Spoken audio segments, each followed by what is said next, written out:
Hi, everybody. Welcome, and thank you so much for joining us today for a good 2-hour presentation on wireless risks and safer technology solutions for everybody, and especially for our children and our children in the school environment.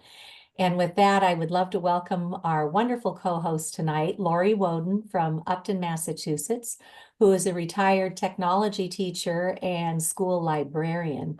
So Laurie, I'm going to go ahead and um, add a spotlight for you, or I'll replace the spotlight for now. Whoops, that didn't go right. Let me try that one more time. The numbers jumped around just as I went to go hit that. So I'm going to put the spotlight on Laurie. And there she is. So Laurie, tell us how you became knowledgeable about wireless radiation effects and the local work that you've been so incredible to be doing over the last few years. So in 2019, in January, I was using my computer right here where I'm sitting now, and it was plugged into the wall, as was my router, which was right on the corner of my desk. And I had my cell phone here too, charging because I could not be without it. And I was using my computer, and then I'd get a text or a phone call, and I'm back and forth between the computer and the phone. And at one point, I think it was when I was on the phone, I began to get a tingling on the tip of my tongue. And I thought, oh, I've heard about an allergic reaction like that to strawberries. Maybe there's something in the phone I'm allergic to. So I unplugged it and I moved it further away. And then as I began to be back to my computer, I kept getting the tingling. It moved further back on my tongue. My lips started to get swollen, and I got really afraid of an allergic reaction. So I got it. And ever since then, since that time, when I use my computer or my cell phone, I have that reaction and then increasingly other symptoms as well. So I went to my doctor, and she is an environmental MD in Boston, and she told me I had this electrical sensitivity or electromagnetic radiation syndrome is what it's called now. And I'm also sensitive to dirty electricity and magnetic fields. So it's not a lot of places you can be where there's not some of that. I don't keep any wireless on in my home. Everything is hardwired, but even still, using those kinds of things can be problematic. So I began to learn to adjust to it. I lived in a small town where it's easy for a citizen to be involved. And I looked at the bylaws for our town about wireless, and I saw that they had not updated them since 2012. So I knew they didn't have anything about 5G or advanced wireless.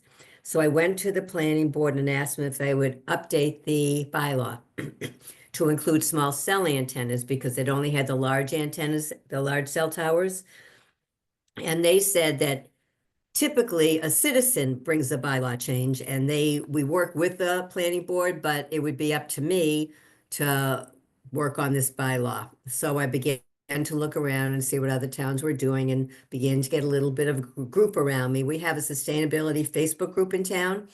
So I had some friends who were interested in knowing more about it. They knew what had happened to me, so they were interested in knowing more. And we were able to change the bylaw. In the planning for the bylaw change, when we went to town meeting at one point, before we could get the bylaw changed, there wasn't enough time to get it just right for town meeting. So we went to town meeting and asked for a pause in any new installations until the FCC responded to the lawsuit that they lost, the two lawsuits that they lost, saying that they hadn't updated their safety standards.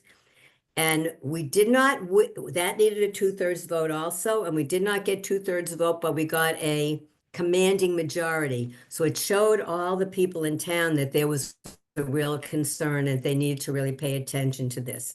In the end, we ended up updating the bylaw very simply. And then we are now working on the rules and regulations, which will establish some distances from homes and schools, distance between small cell antennas, and also hopefully get a proof of need for a gap in service before they could put anything in. So that's the work we've done in our town. And in getting ready for those presentations, Cece came in and did two community workshops so people could come and learn about the concerns about wireless radiation that were pretty well attended. And then it's on our YouTube channel so people can see it anytime and learn more about it. And a lot of seeds got planted and minds got changed. And now people are very aware about it, which is great.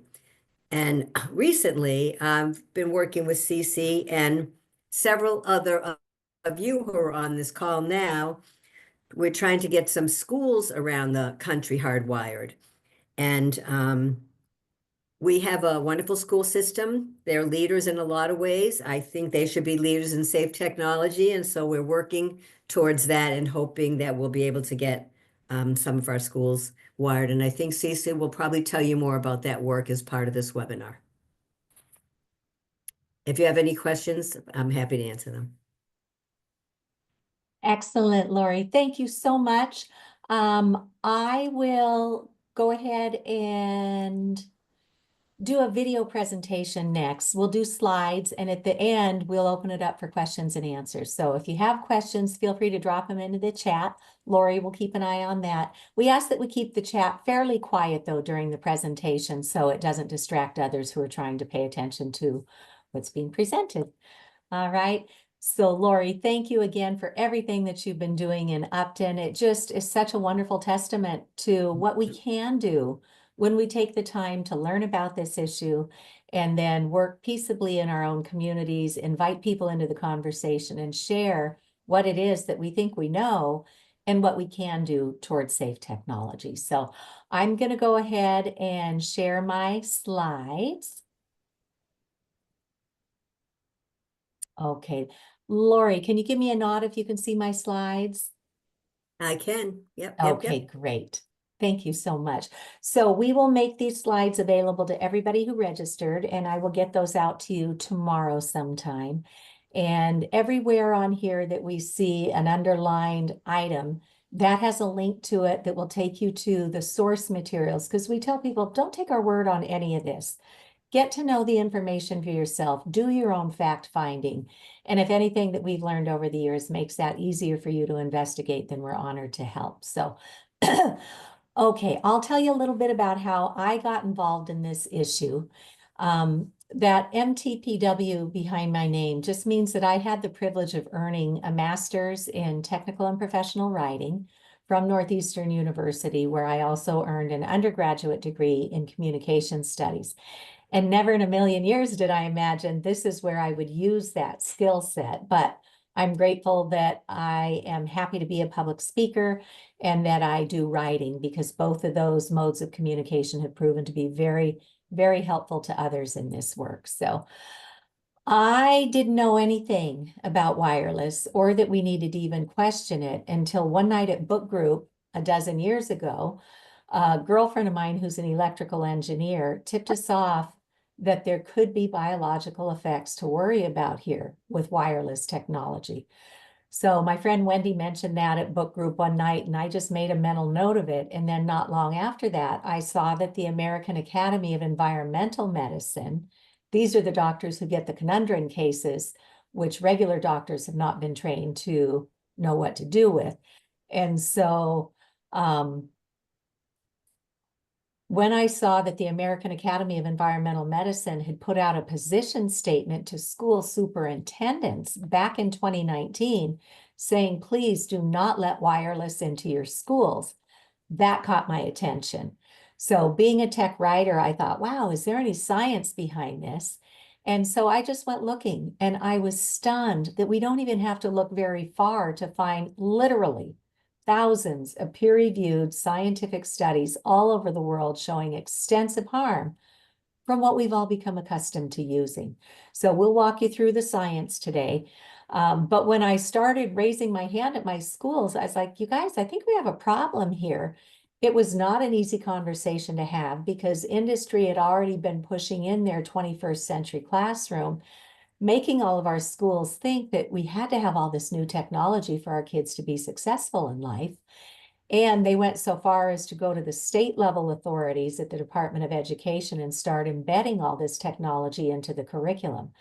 So when parents or citizens step up to the podium at a school committee meeting and say, hey, here's some evidence we ought to be looking at, they looked at us like deer in the headlights because they'd already sunk costs into this, thinking they were catching up with what technology was requiring. So not an easy conversation to be had, but ultimately we became the first public school district here in Ashland, Massachusetts, to even have this little sign hanging in our classrooms with best practices for mobile devices.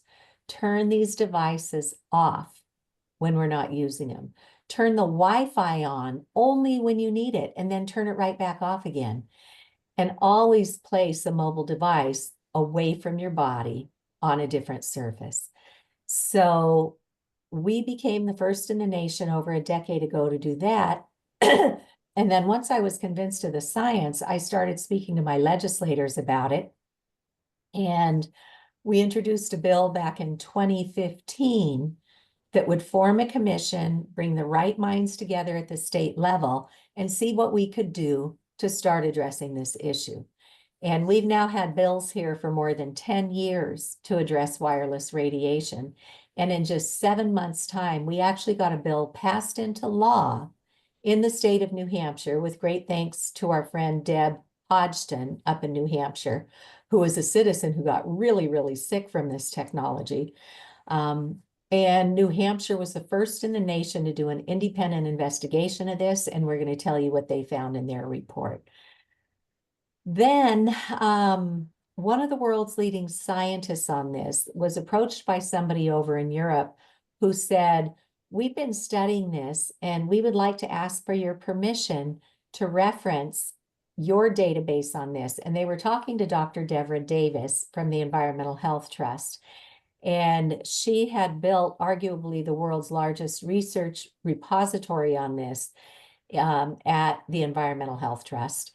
And they were asking permission to reference her work in this screen time, safer screen time course that they were building. And she said, of course, because they realized you can't fix this because nobody even knows the issue exists. So we have to educate first. So Dr. Davis gave them permission to reference her website and said, you might also want to talk to this woman in Massachusetts, Cece Doucette. She's made some inroads with her school. She's made some inroads with her legislature.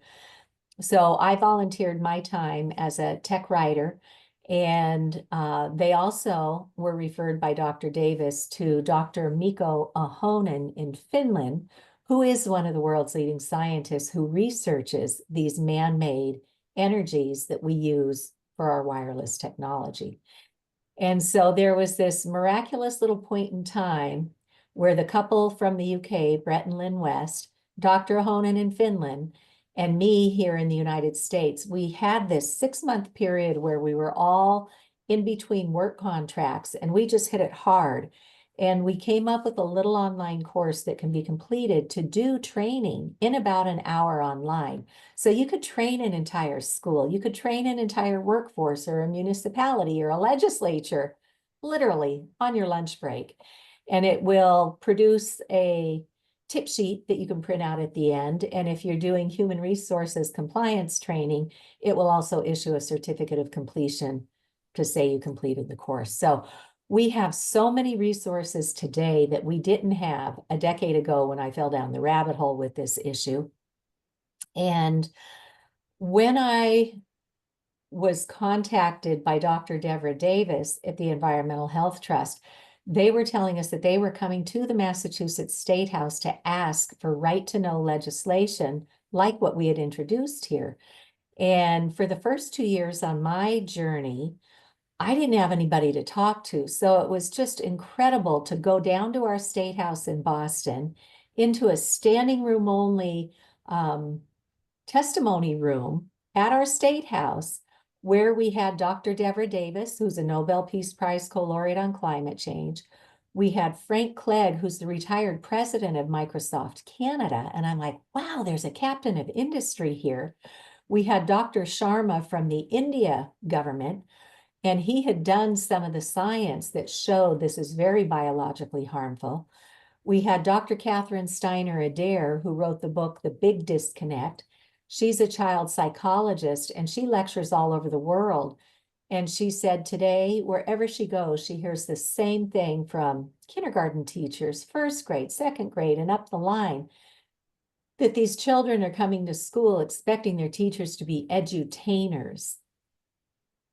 And when something goes wrong, they kind of lose their mind and they don't know how to collect themselves.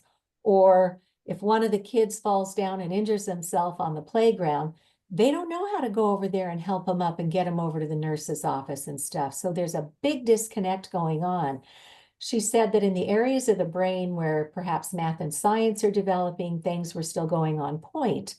But all those other areas of the brain where we develop human capacities, interpersonal communication skills, intrapersonal communication skills, we started suffering badly.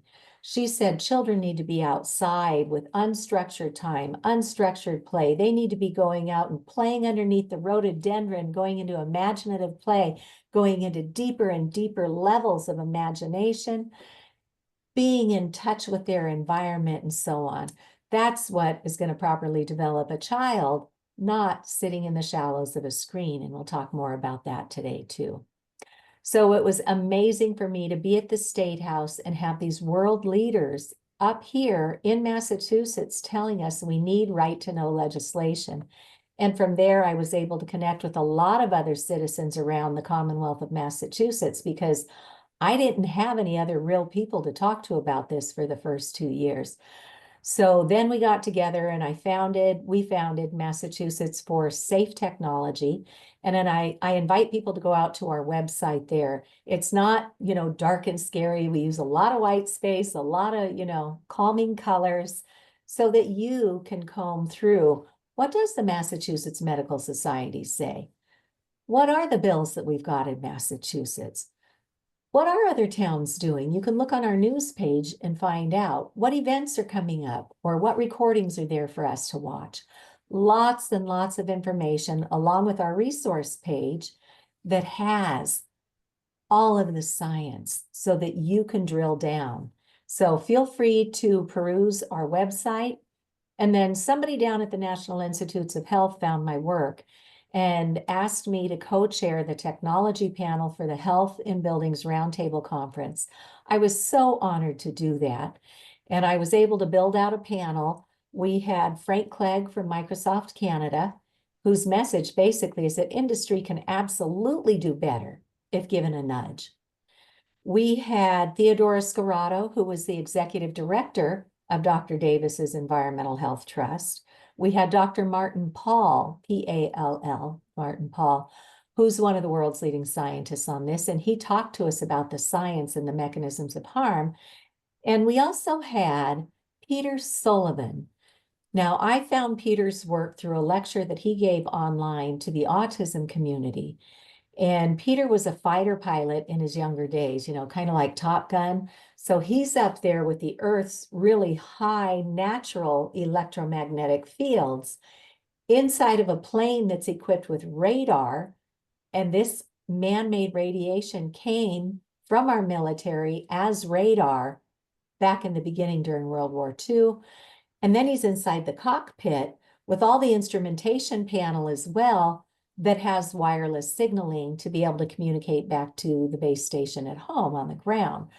So poor Peter got really walloped with man-made radiation and natural radiation up there in the plane. And when he got out of the service, he went to work in Silicon Valley as an engineer. It was like his buddies who invented cell phones and so forth. Then Peter's health started crashing. He started dropping a really unhealthy amount of weight. His teeth started getting brittle.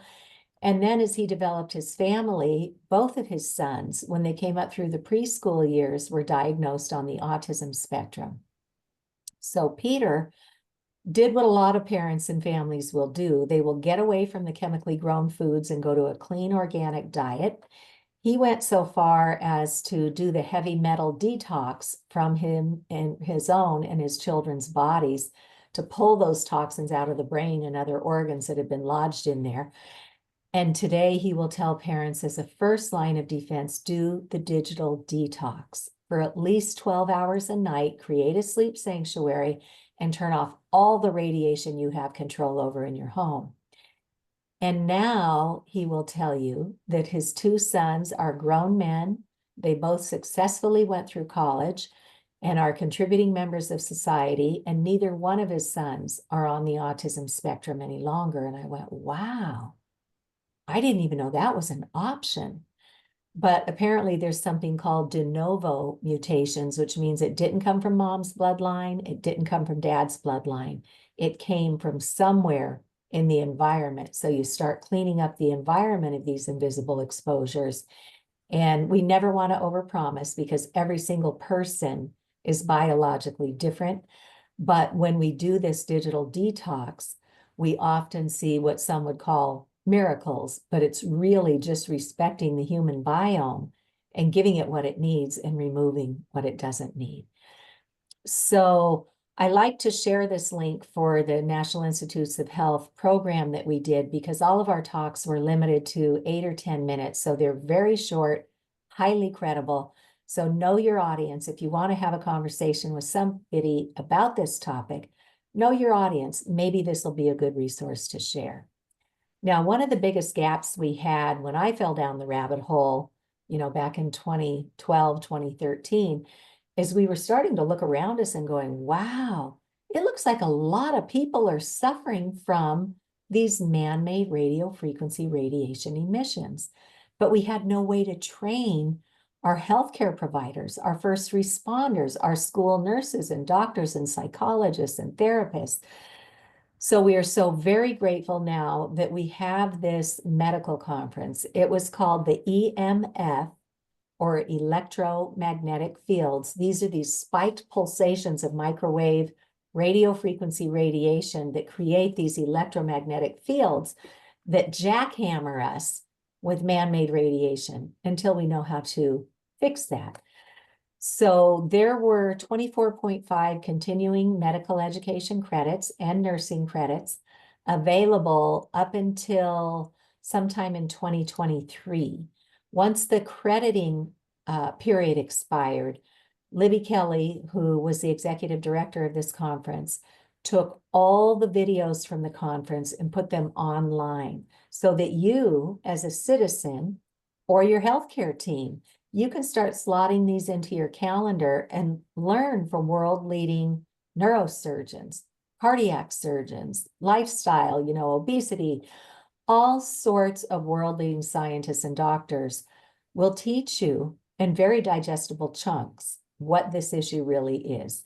And I was honored to be brought in to speak on state and local policy. So just know that we have so many incredible resources for you today that we didn't have when I got going on this, but we want to share and encourage you that there is always hope. So this is what we're going to go over today in our presentation. We're going to talk about what these tech impacts are doing on childhood development, what it's doing for digital dependency. We're going to talk about these radiation man-made illnesses, and then we're going to figure out how do we regain that healthier balance again. And folks, there's always hope. Every day is a new day. The whole landscape changes daily. So as intense as this may seem, just know there are solutions at every turn. So we'll teach you baby steps on what to do, and then we'll suggest maybe you want to get started with a tech Sabbath and just really get those around you to listen a little bit and maybe join you for that tech Sabbath. Okay. So what does a child really need to properly develop? There's 4 important things. One is movement. We as humans are meant to move. We need to keep all of our lymphatics flowing. We need to be moving. We need to be exercising. We need to be in touch with others physically. We need to be, tactilely learning from our environment. We need meaningful connections with other humans, with our peers, with trusted adults. We need to be learning all those interpersonal nonverbal cues, not sitting in the shallows of a screen. And we are nature. We are one of the little critters running around on this planet, and we need to be connected to it. So we need to get out of our indoor environments and get back out in nature, because we get beautiful healing energy from the electrons that pulse up from the earth. So that's what we really need to properly develop our children. And technology can have its place, but when it becomes the primary focal point of our day, this is what happens with excessive use of television, cell phones, internet. Our lifestyle becomes sedentary. We become isolated. We begin to feel neglected, and we may begin neglecting those around us. We may feel overstimulated. Some people will say, yeah, I lie down at night and I am exhausted, but I can't fall asleep. It's that tired but wired feeling. And then this ultimately comes into developmental delay. We see obesity on the rise from this sedentary lifestyle. We see the mental illnesses with anxiety and depression skyrocketing. People are feeling detached from one another. We see ADHD, ADD, autism, all going off the charts these days.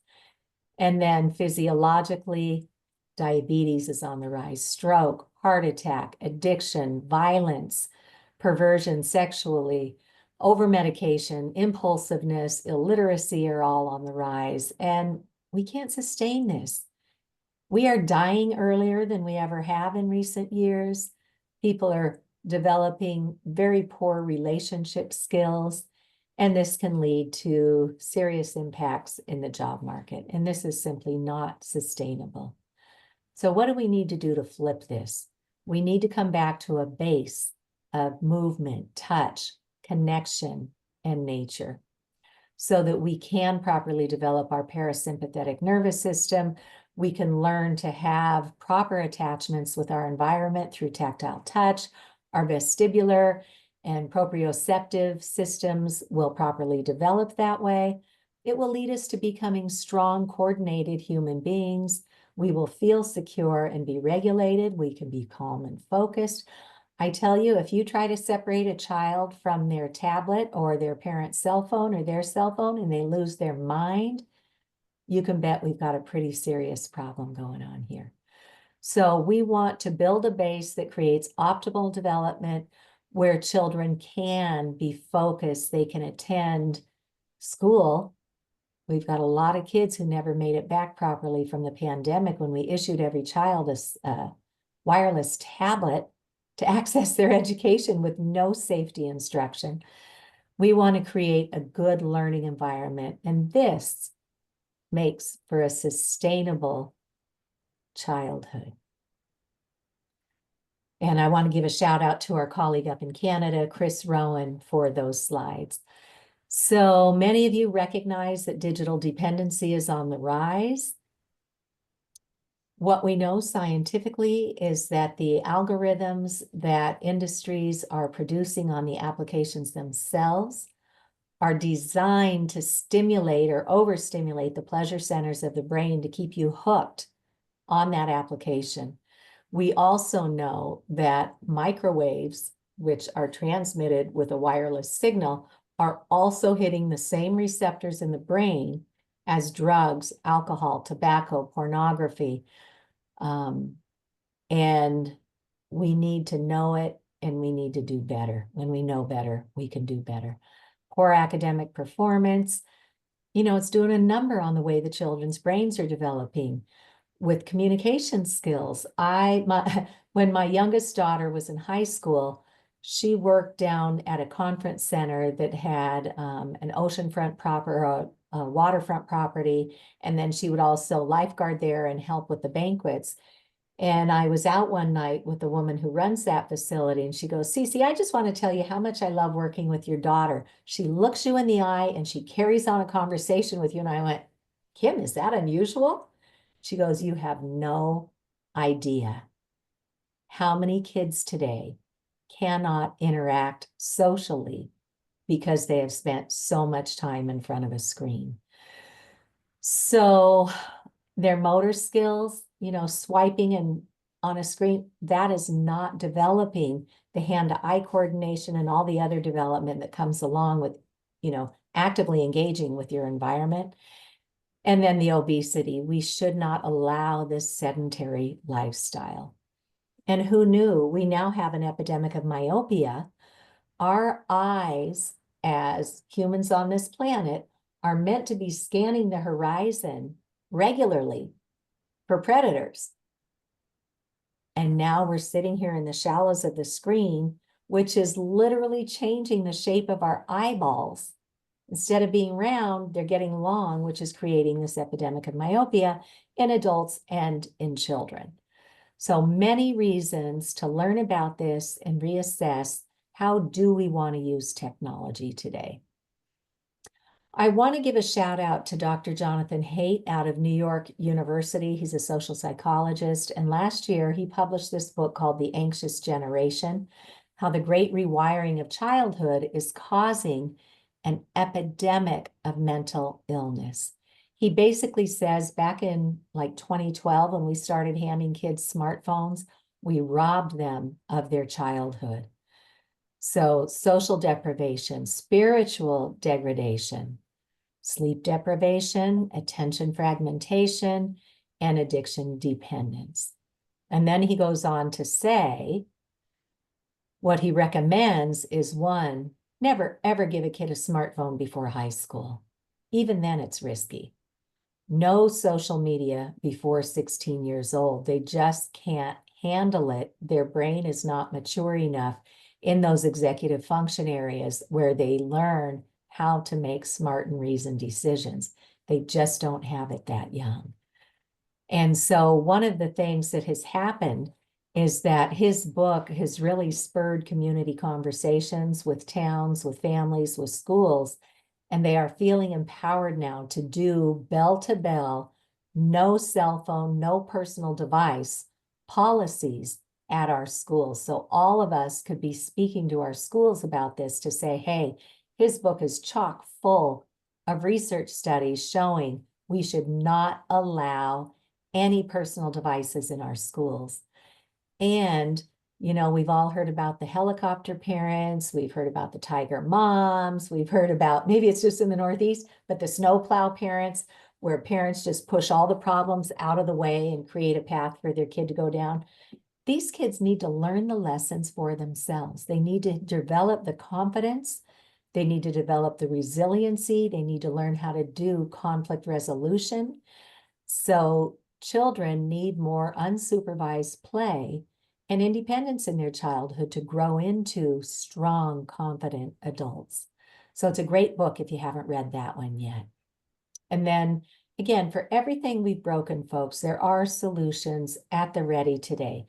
Dr. Victoria Dunkley was one of our speakers at the first EMF medical conference back in 2019 out in California.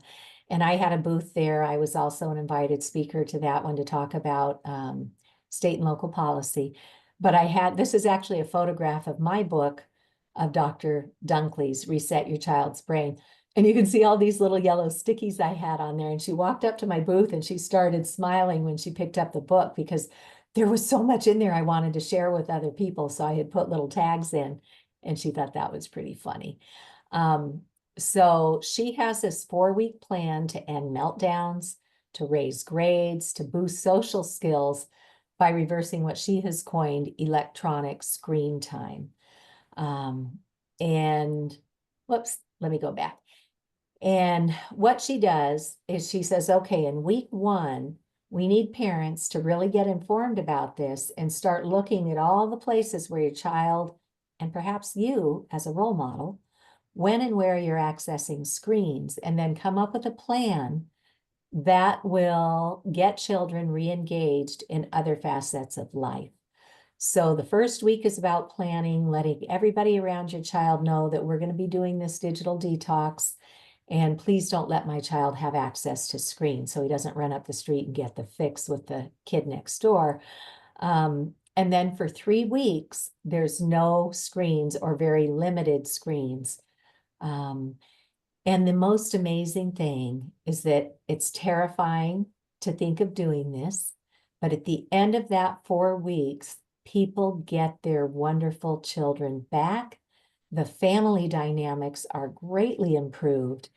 And when my youngest daughter was in high school, she did what a lot of kids do, just testing the boundaries and stuff. And I busted her and I took away her cell phone and her laptop for a week. And she goes, Mom, you can't do that. And I said, you keep that up, I'll take it away for 2 weeks. So we grounded her for a week. And I will tell you, by the end of that week, I had my sweet, lovely daughter back. It did cost her some friendships because she got shunned by some of her peers when she couldn't be on screens with them. But in the end, she realized that she didn't need to be spending all of her time in that, big pool of anxiety and depression and, FOMO and fear of missing out and all of that. So it really can be very effective. And with Reset Your Child's Brain, you are supported by a medical doctor. She's a child psychiatrist, and you're welcome to visit her website as well. So where does the American Academy of Pediatrics weigh in on all of this? Well, they have a family media use plan right on their website. No screen time before 2 years of age. Children's brains are developing so rapidly, and we know this hampers brain development. So don't do it unless the child is like sitting on your lap and you're Zooming with grandma and making it an interactive thing where you are in full supervision of that child. Do not give your children screens. For the older children, no more than 1 or 2 hours per day total. That should include school as well as home. And so you're welcome to go to their family media use plan. So that part of our presentation was about what does a child need to properly develop. Now we're going to talk about the wireless radiation and the impacts to our health. So we're going to give you a demonstration of what this invisible toxin looks like. And we're going to show you the legal fine print that's been in our devices all along. We're going to talk a little bit, really, what are these radio frequencies? And then we're going to look at the long-term science and the short-term science. We're going to kind of look around and say, gee, where are all these invisible signals coming from? We'll answer that burning question that I had. If this is as bad as the science is telling us, why don't we know? And then most importantly, we're going to talk about solutions and baby steps that we can all start with today to start reducing our exposures. Okay. So for anybody who's with us that has an iPhone, I invite you to take that out right now and go into your settings. While you get that set up, I want to share that our friends at the Environmental Health Trust have a page called See the Fine Print that talks about fine print disclaimers that have been in our devices all along. The iPads, for example, had a shout out in there that said, watch out, seizures, blackouts, eye strain from using these devices. Who knew when we handed our kid a tablet that these risks even existed? So from an iPhone, from settings, scroll down just a little bit and hit general. From general, go all the way down to the bottom and hit legal and regulatory. On that next screen, about 4 down from the top, you see RF exposure. So settings, general, legal and regulatory, and RF exposure. Now we're in the legal fine print that's been in there all along to cover the industry's legal backside. And it tells us a couple of really important things. At the bottom of that first big paragraph, it says, we tested this device at a distance from the body.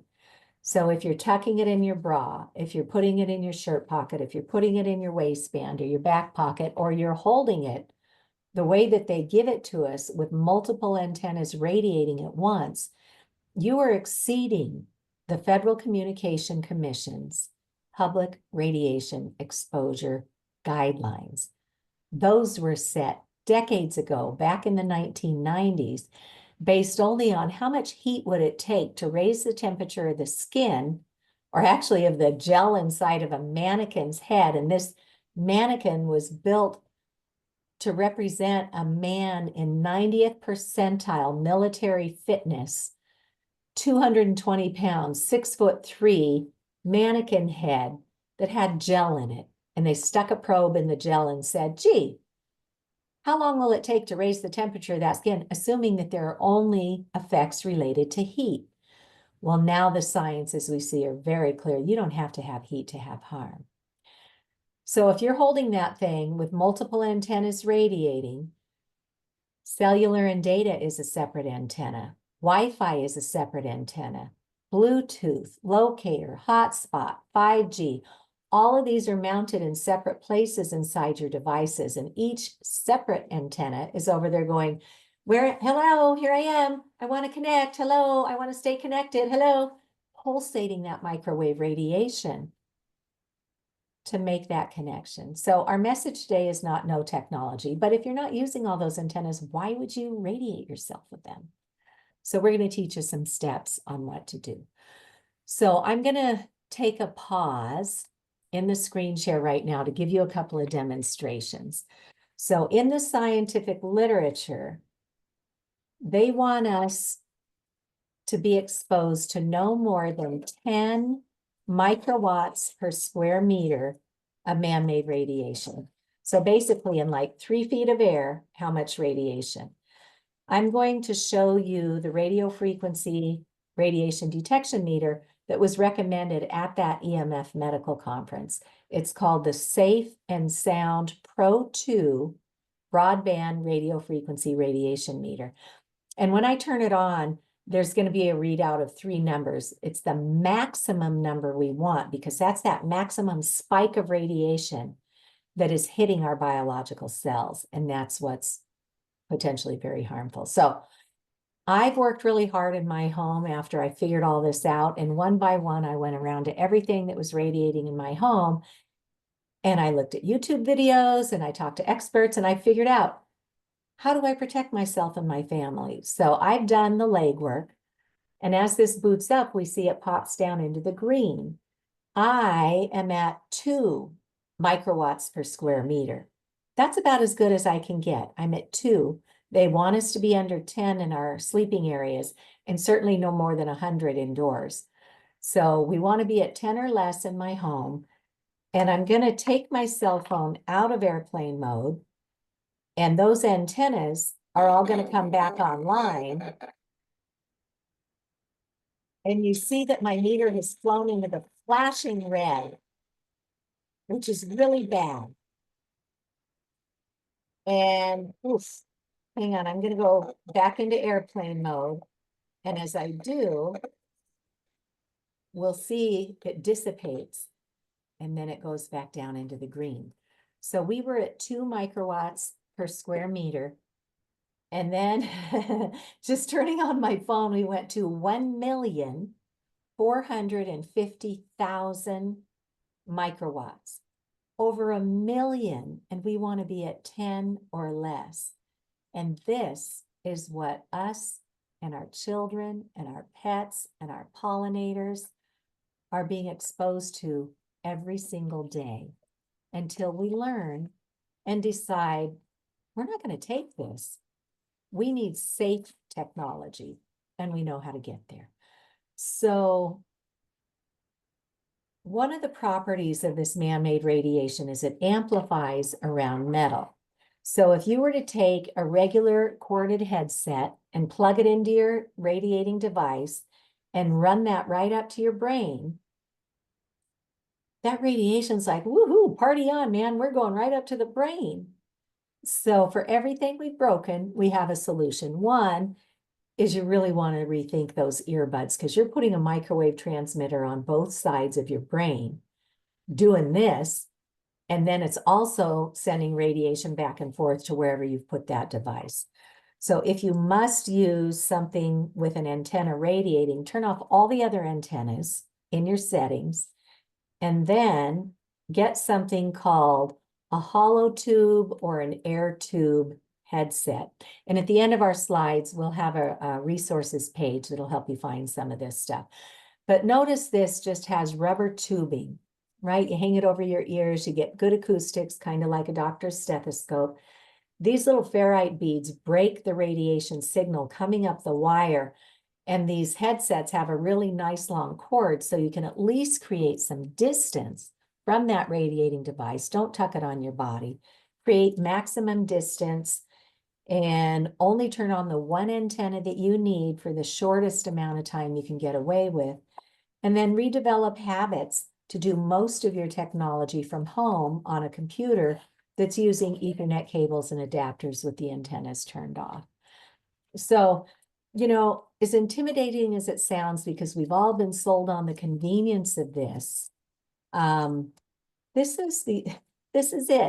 This is the problem. This is a little wireless antenna that I pulled out of my television.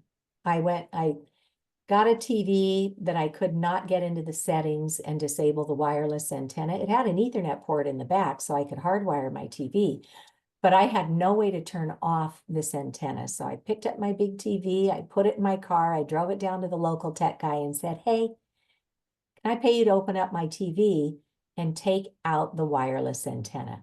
This is all we're talking about, folks. These little tiny antenna boards that are mounted in our devices. The Internet of Things will all have these, and maybe multiple ones inside each device. So I'm going to go ahead and go back to my screen share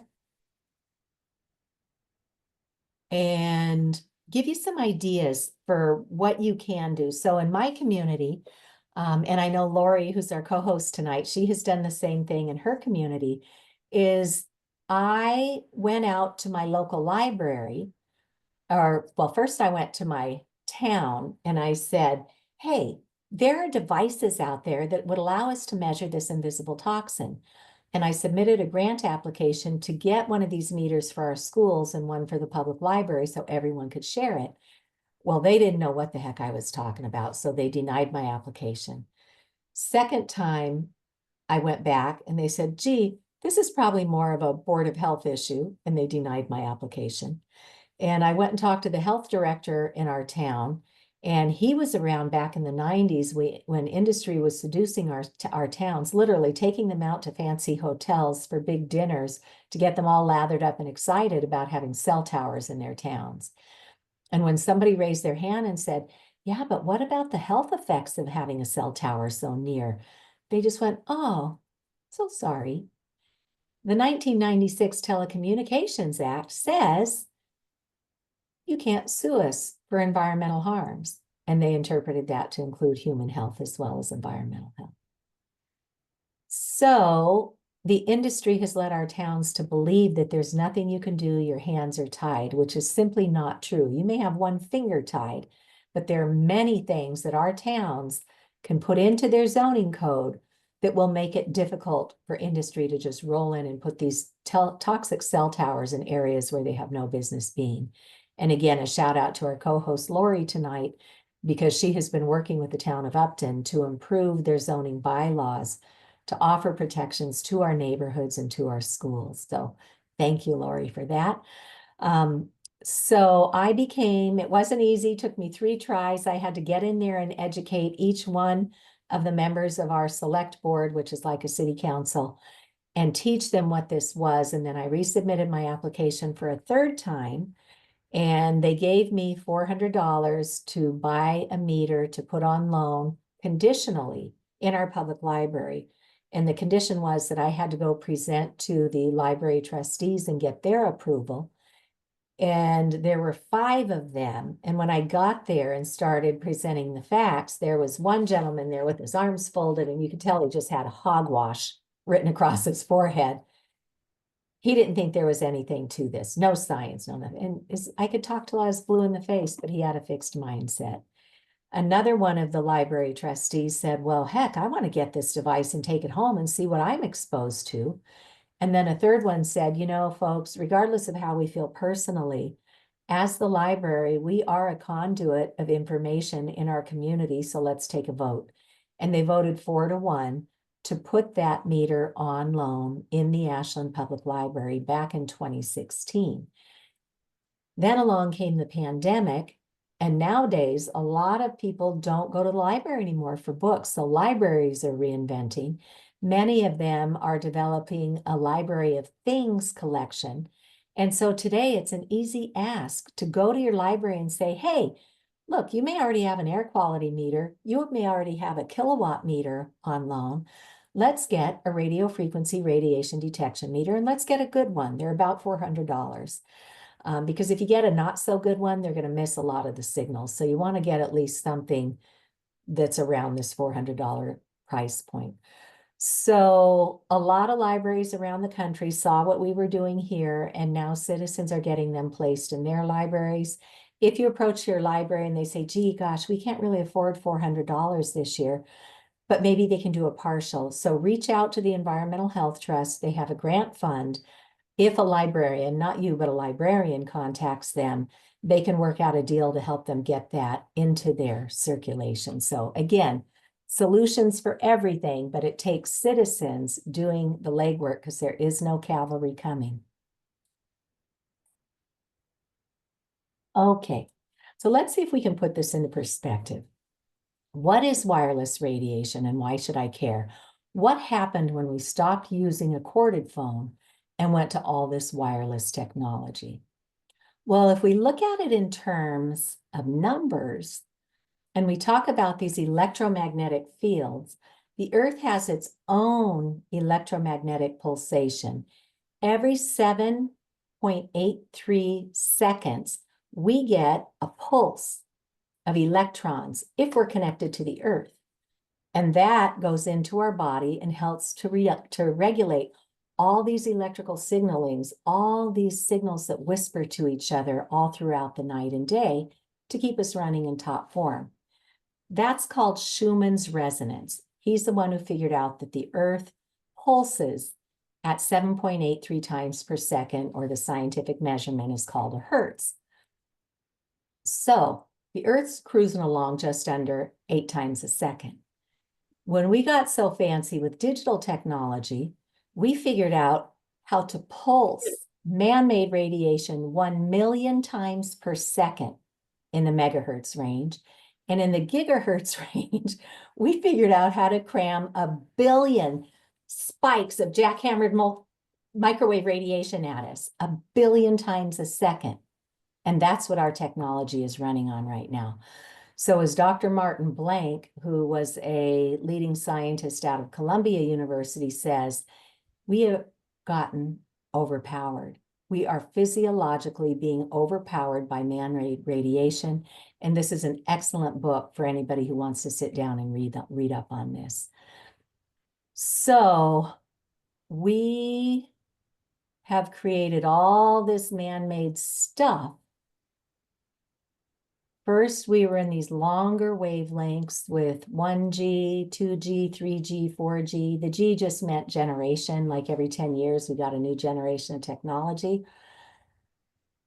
And industry tries to tell us that if we're not at the ionizing end, where we can actually break the radiation or break the atom with the power that punches out, then we're fine. So long as, we're not in the sun for 24 hours, or we're not in front of x-rays, or we're not up there with the gamma rays and all this, we're fine.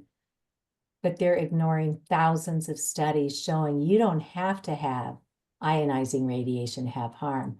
All of this is happening with all of the man-made cell towers, smart meters, cell phones, Wi-Fi, microwave ovens, baby monitors, satellites, decked cordless phones, and on and on and on.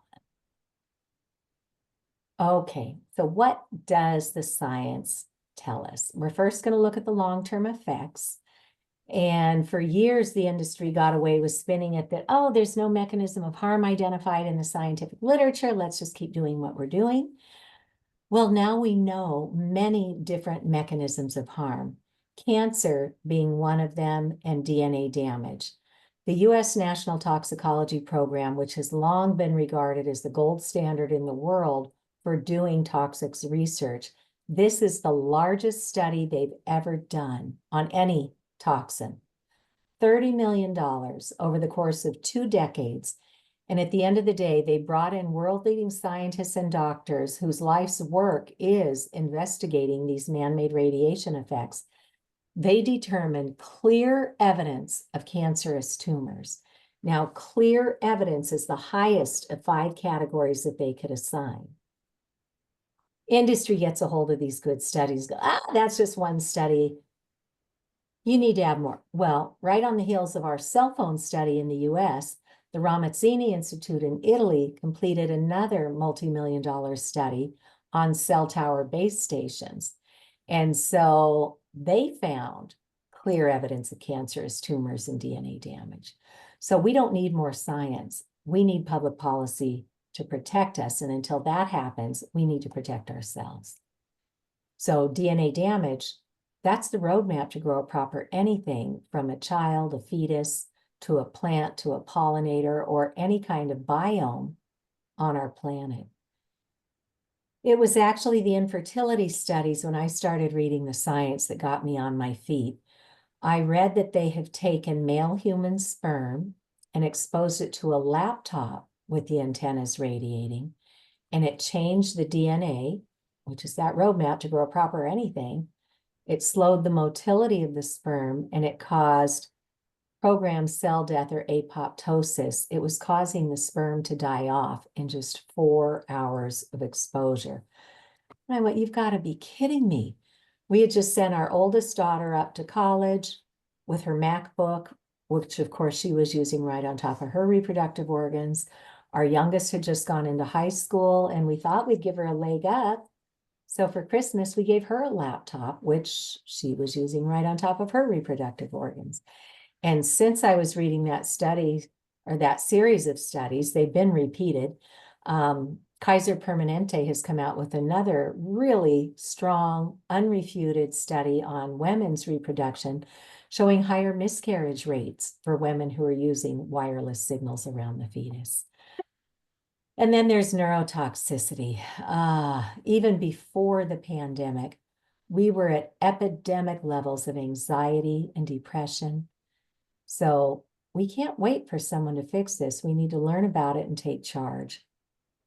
Dr. Hugh Taylor heads up the OB/GYN program at Yale Medical, and Dr. Taylor and his colleagues have exposed pregnant mice to cell phone radiation for 9 hours a day, on for a few minutes, off for a few minutes.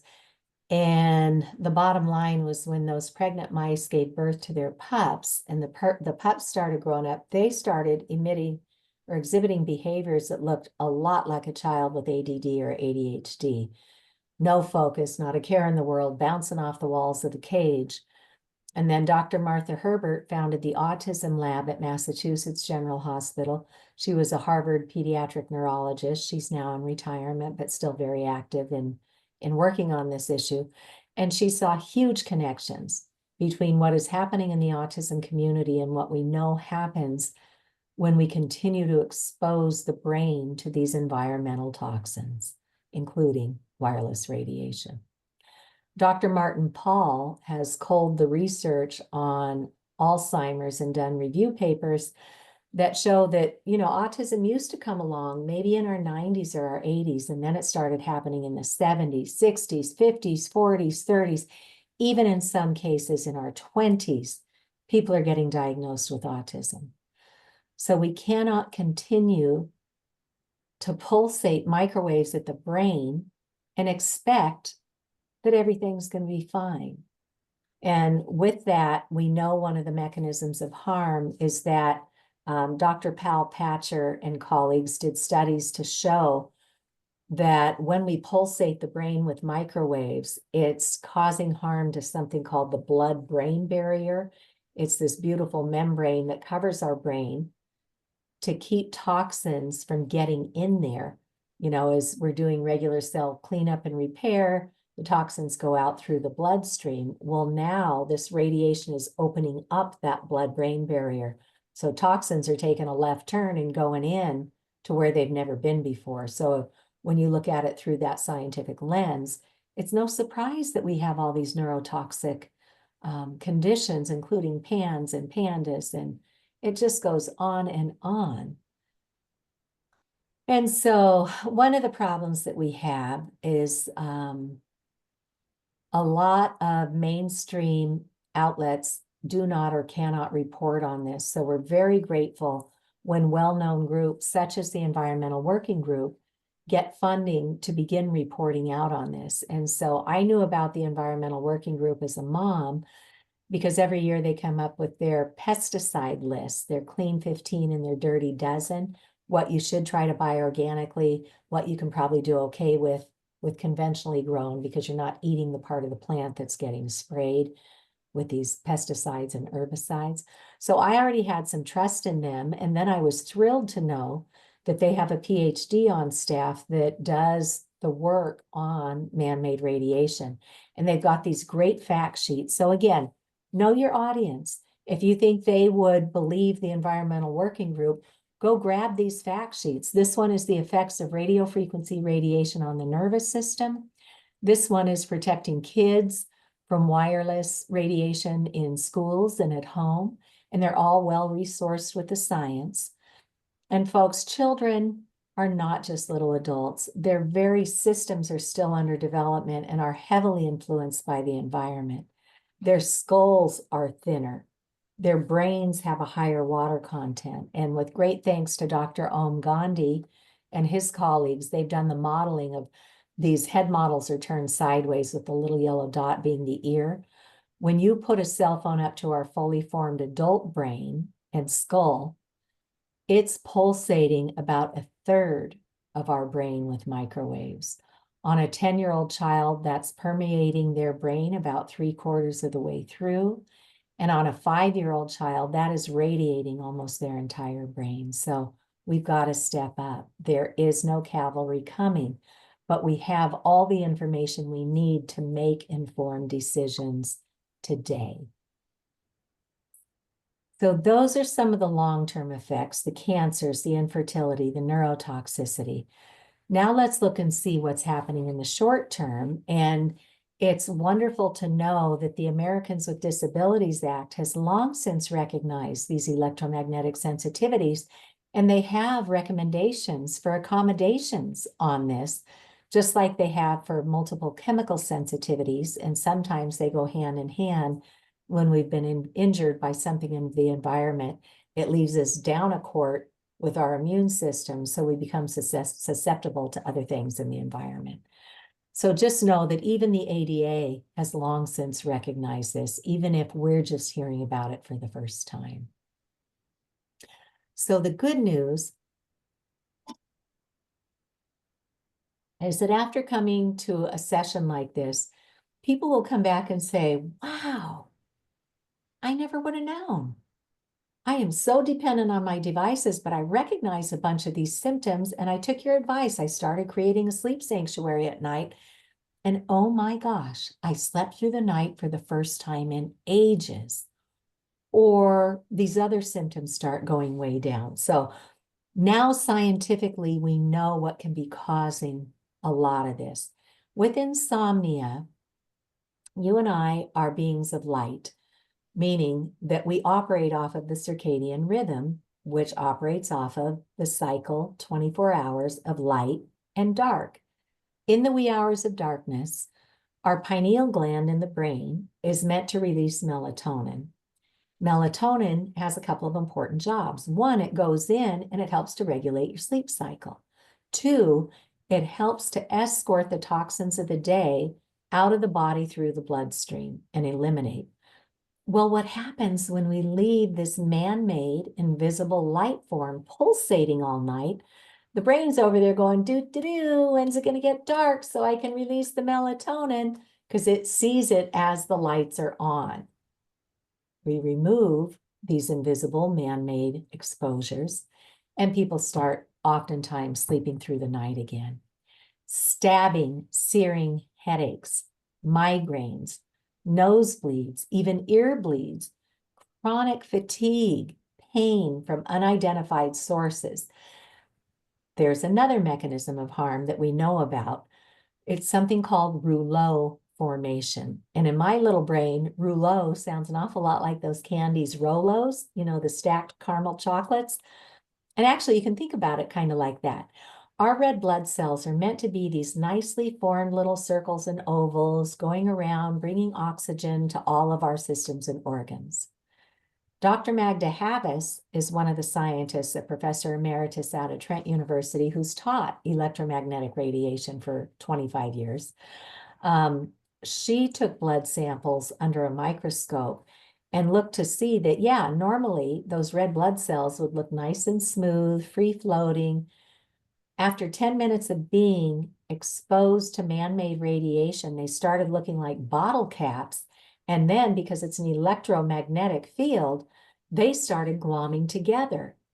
And then this chain of deformed red blood cells can't get to where they need to go to bring oxygen to all of our systems. So we now know scientifically that oxidative stress, or reactive oxygen species, if you talk to your doctor, is the precursor for most chronic illnesses today. So that's the bad news, but the good news is we have a choice in whether we want to radiate ourselves and do this to our blood or not. And then just like the birds and the bees have this, they have mechanisms built into their brains and their beaks to keep them in a symbiotic relationship with that Earth's electromagnetic field. Well, we've got our own navigational stuff built in. In the surface of our skin, we have these little antennas. So they tell us whether we are getting dysregulated. Is it too hot? You better get inside and cool off. Is it too cold? You better bundle up or you're going to get yourself into trouble. So we have these little antennas in the surface of our skin, and people will talk about, gee, you know, I get that hot ear, or I get rashes and flushing and heating, you know, when I use a cell phone. Or with me, if I hold something that's radiating, my pinky finger starts to tingle. So we have these built-in biomechanisms. We just never were taught how to listen to them with regard to man-made radiation. And then, as I mentioned, we are bioelectrical chemical beings. Our cells are whispering to one another, sending electrical signals all day, all night. So what happens when we overpower these beautiful organs that we've got, our lungs, our heart, our brain? Well, that's why we do EEGs and EKGs and so on, to measure those electrical pulsations. With the heart, we might start feeling palpitations that we never had, or getting irregular heartbeats, arrhythmias. Some people describe it, it feels like somebody's sitting on their chest and they can't breathe properly. Some people might have high blood pressure, or depending on your own body's proclivity, maybe it's low blood pressure, but we're messing with the signaling of our electrical organs. Cognitive impairment. It used to be we'd open the fridge and go, what did I come in here for? But now we are seeing children with cognitive impairment, young people, middle-aged people, elderly people. And as we age, we know our cognitive abilities naturally do this slow decline for some. It doesn't have to be like that. We can take charge of this and see what we can do to clean up our environment. Then there's the anger and the behavior issues. This was one of the most heartbreaking things that I heard when I attended the EMF medical conference, which is free for you to attend online now. The doctors were telling us if we don't get ahead of this, we can expect to see increases in these societal outbursts like these mass shootings that we've been seeing in recent years. We are physiologically changing the gray matter and the white matter of the brain, where learning takes place, where executive function and proper decision-making takes place. If we are damaging that, we can expect more of these outcomes. When our children were returned to the classroom after the pandemic, here just in the Boston market, I saw 3 different news reports of 3 different Boston school districts where the children had lost their cool and composure and were literally beating on their classmates with the Chromebooks or the iPads. I mean, wailing on another child. And I mentioned this to a woman at my yoga studio, and she goes, oh my gosh, one of my colleagues, and she worked at the high school in Framingham, she said, one of my colleagues is out on disability right now because one of the boys beat the tar out of her with his Chromebook. So folks, it's not if this happens, this is happening right now, but people have never been taught the science to connect the dots that maybe if we start taking some precautions, we can reverse some of this. So let's look to see where this has become such a normal part of our everyday. With 5G and the Internet of Things, the industry is forecasting that all of us will have at least 200 devices in our homes connected wirelessly to the internet. 200 devices pulsating at us, and many of those devices are going to have multiple antennas.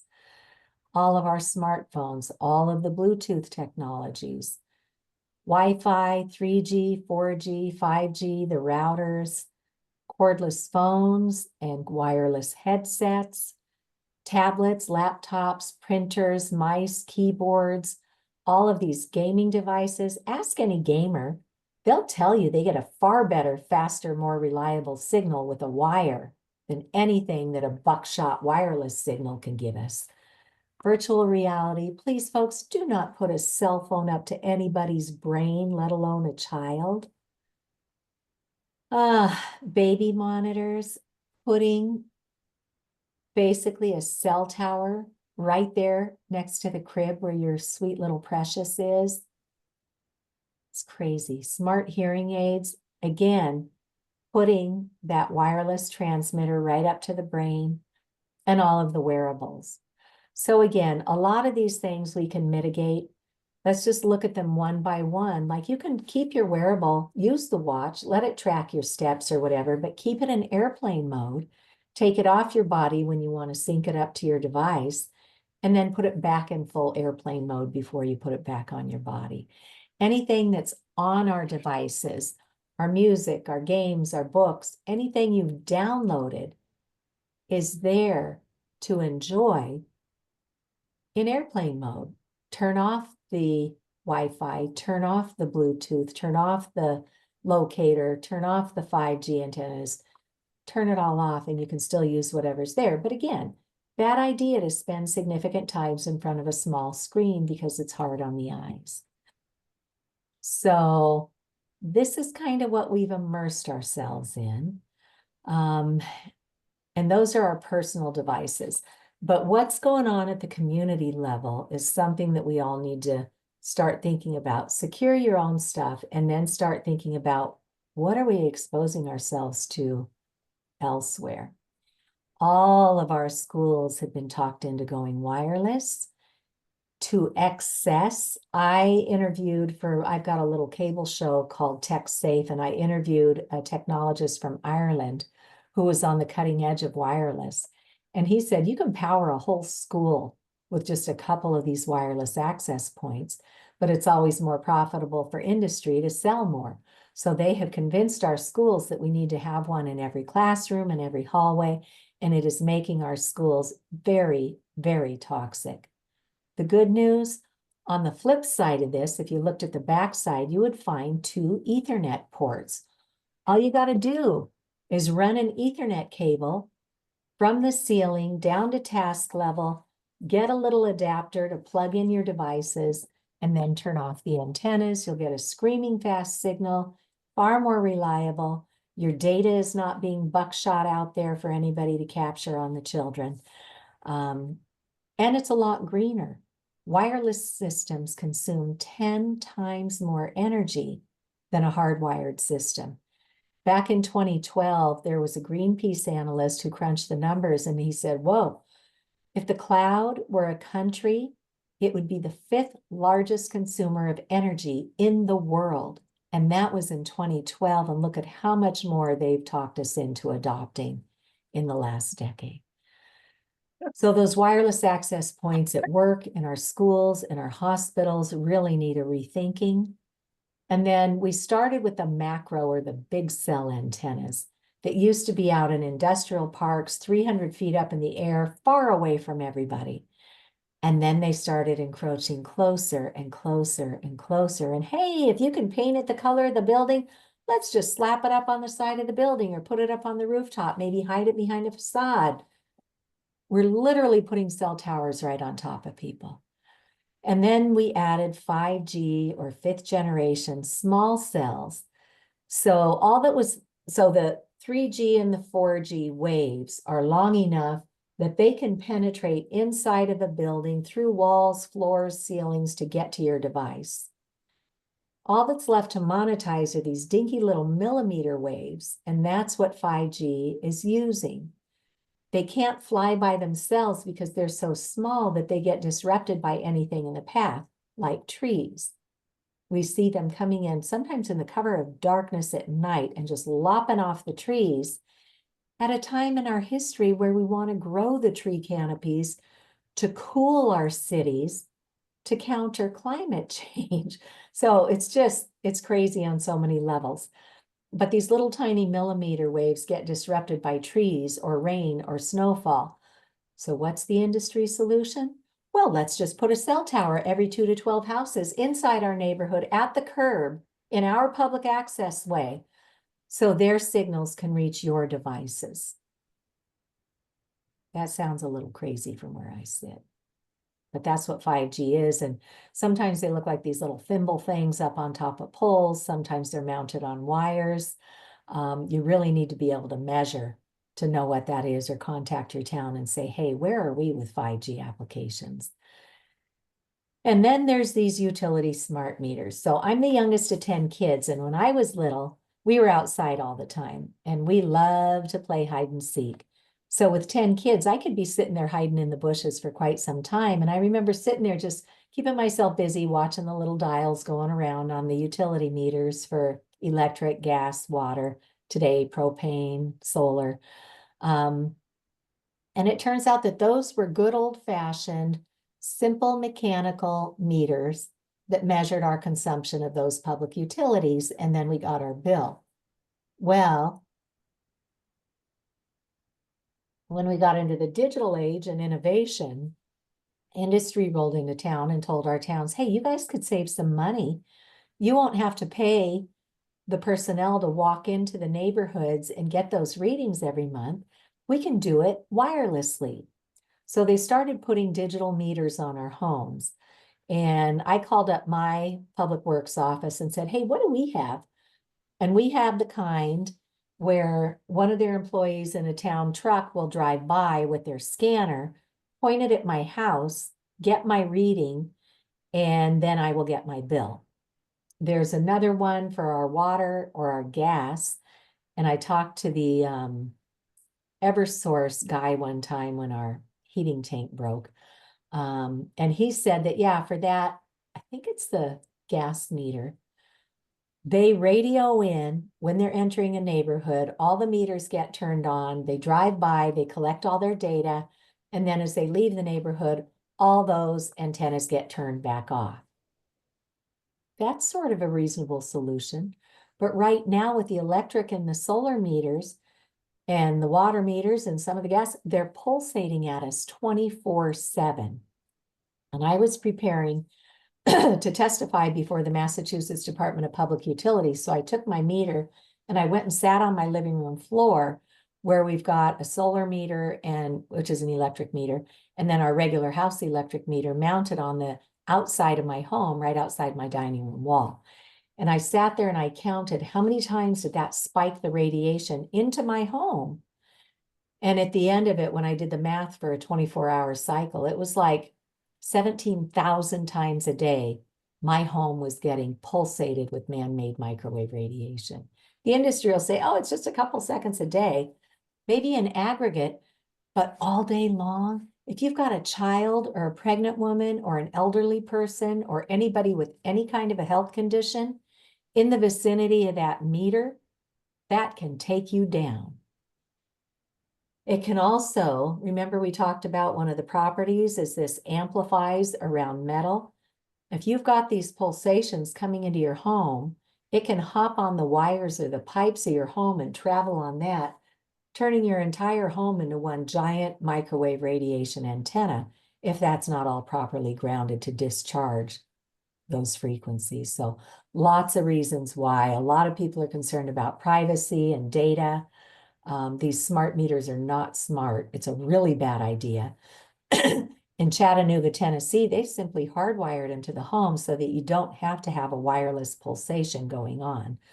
So there are solutions, but industry will always take the path of least resistance and highest profitability until citizens get together, form a coalition, and start speaking up about this stuff. And then we've got the satellites that are going up by the thousands to connect with our stuff here on the ground using microwaves to connect. So as I was learning about this, I kept thinking, surely if this is as bad as little me can go research and find out, why don't we know about this? And then, I got started around 2012, 2013, and then in 2015, Harvard Law School Center for Ethics came up with this captured agency report, how the Federal Communications Commission is dominated by the industries it presumably regulates. And notice that on the cover of their 59-page report that's free and available at Harvard's website, they use this graphic of a revolving door. And that's what many, many of our federal agencies today have become, a revolving door with industry. Industry gets in, captures the lead positions on these agencies.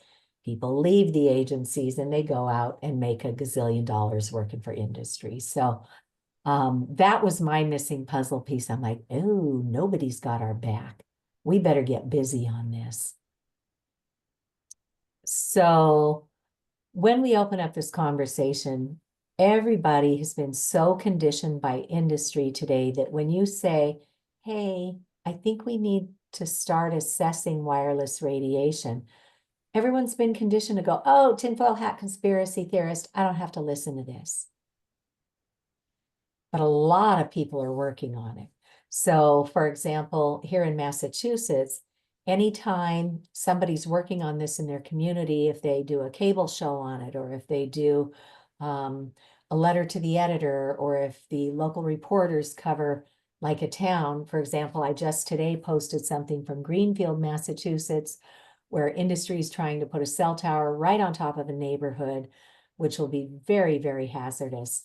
They brought in the experts, the citizens got together, they pooled their pennies, they brought in Andrew Campanelli, who's a leading attorney on this. He used to work for industry. He knows their playbook. When he found out what they were doing to us, he switched teams, and he can help towns improve their local zoning code and tell the towns what they can do to fight these legally. And then Dr. Kent Chamberlain from the University of New Hampshire, who's investigated this issue. He used to head up the Department of Computer and Electrical Engineering at the UNH. Citizens brought these two experts in to talk to their local municipal leaders, and now they're going to see if they can get hard data showing there's no gap in coverage here. We don't have to take this cell tower. So we capture stories like that all the time on our news page when citizens send it to us. This will help to empower you to open this conversation credibly, to say, look, we're not making this stuff up. Look at all these different avenues that people are talking about this.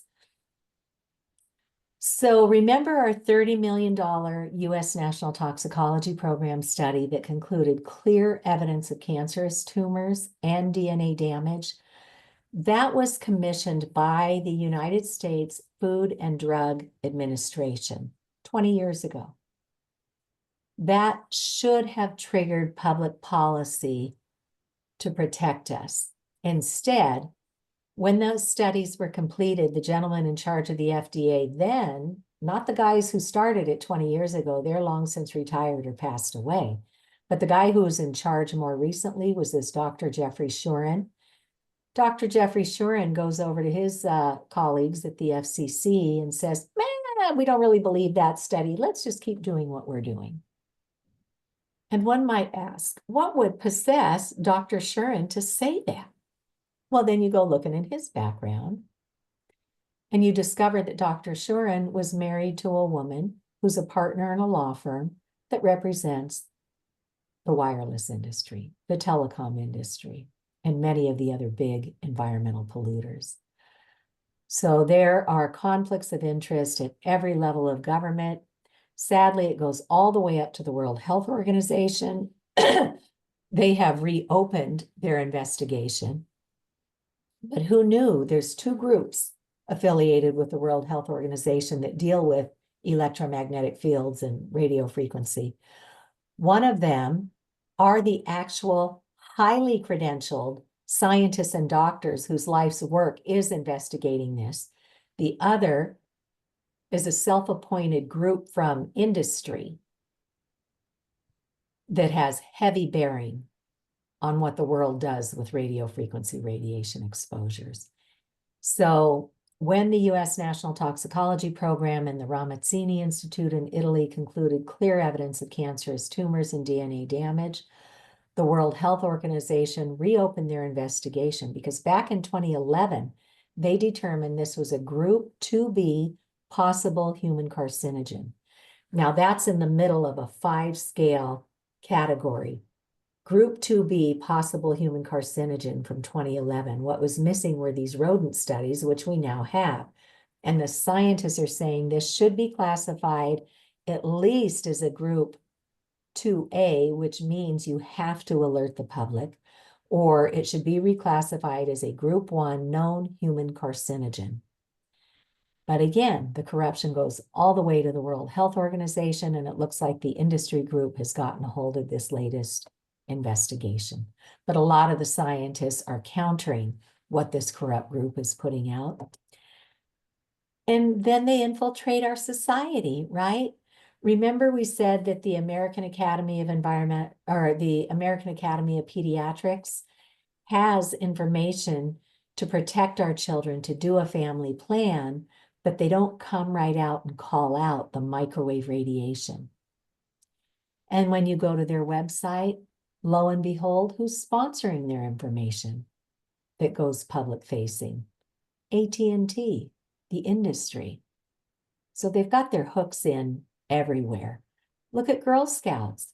Ericsson, who's one of the leading Wi-Fi companies, one of the leading telecom companies, convinced the Girl Scouts that they should have a 5G Internet of Things badge. Go out and learn all about 5G. Woohoo, get them started early, kids. Why don't you hand them a pack of cigarettes while you're at it? But yeah, they have this 5G and Internet thing badge. And then on the sashes that the older girls wear, they put a pocket in for the cell phone.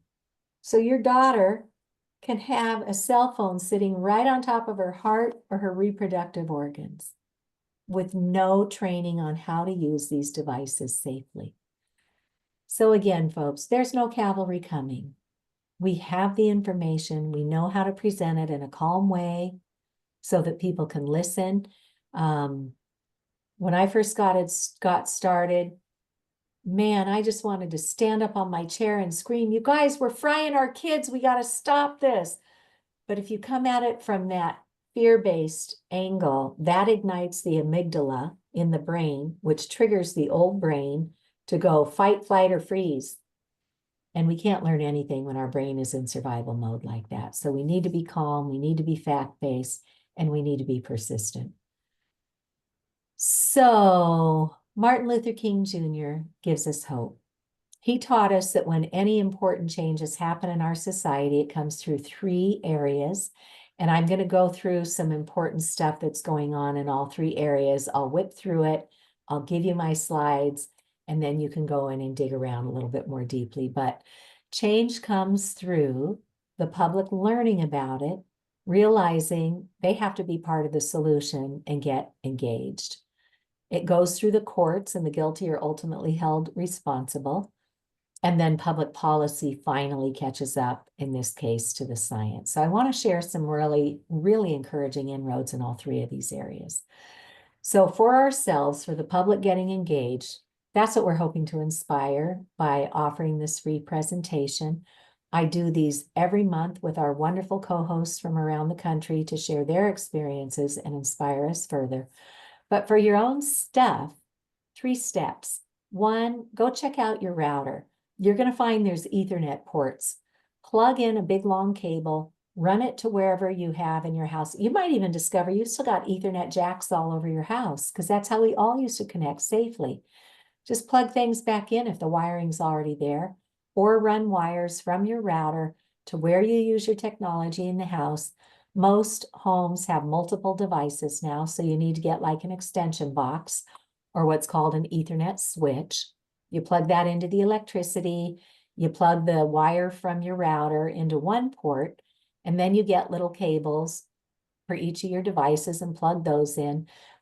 This is just a picture of one that I have at home, and they're little, you know. This is that little 5-port one right there. I think I paid about 15, 20 bucks for it. And then we got Ethernet cables for the laptops, for the computers, and you can even get them for the cell phones. And then you just buy these little adapters, go do your research, find out which adapter is right for your phone model, and then just plug everything back in. You can forward your cell phone calls to a landline. And I know a lot of people got talked out of paying for their landline, but again, it becomes a personal choice. Pay 20 bucks a month for your landline. You might already be paying for it in that package that you got from your internet provider with your cable, your phone, and your internet. But that's up to you. You at least have the right to know that you can forward cell phone calls to a landline, so you don't have to radiate yourself when you're not on the go.